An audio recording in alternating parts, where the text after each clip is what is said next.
आणि आता मुंबई उपनगरातल्या आपण टॉप 9 बातम्या बघूयात। मुंबई महानगरपालिकेकडून मराठा आरक्षणासाठी 70% घरांचं सर्वेक्षण, 25 लाखाहून अधिक घरांचं सर्वेक्षण पूर्ण।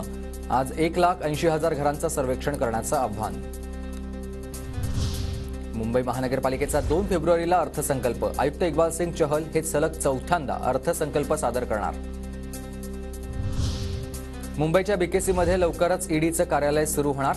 नव्या जागेसाठी ईडीला 362 कोटी रुपयांचा खर्च।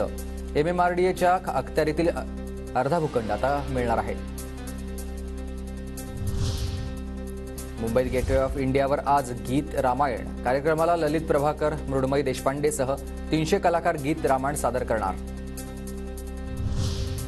मुंबई महानगरपालिकेतील 750 अभियंत्यांची पदं रिक्त, तात्काळ पदं भरण्याची अभियंता संघटनेची आयुक्तांकडे मागणी।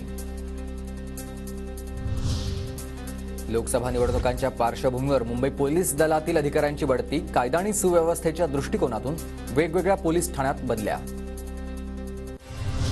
गोरेगाव मुलुंड जोड रस्त्याच्या सर्वेक्षणाला आरेवासियांचा विरोध, सर्वेक्षणाला विरोध करणाऱ्या 18 आदिवासी बांधवांना मुंबई पोलिसांकडून अटक। मुंबईतील कांदिवली पश्चिममध्ये बीएमसीची बेकायदा बांधकामावर कारवाई, क्लीन ड्राईव्ह मोहिमेअंतर्गत फेरीवाल्यांच्या अतिक्रमणावर बुलडोझर। विरारमध्ये शाळेच्या बसचा अपघात, भावाला सहलीसाठी सोडायला आलेल्या बहिणीचा मृत्यू।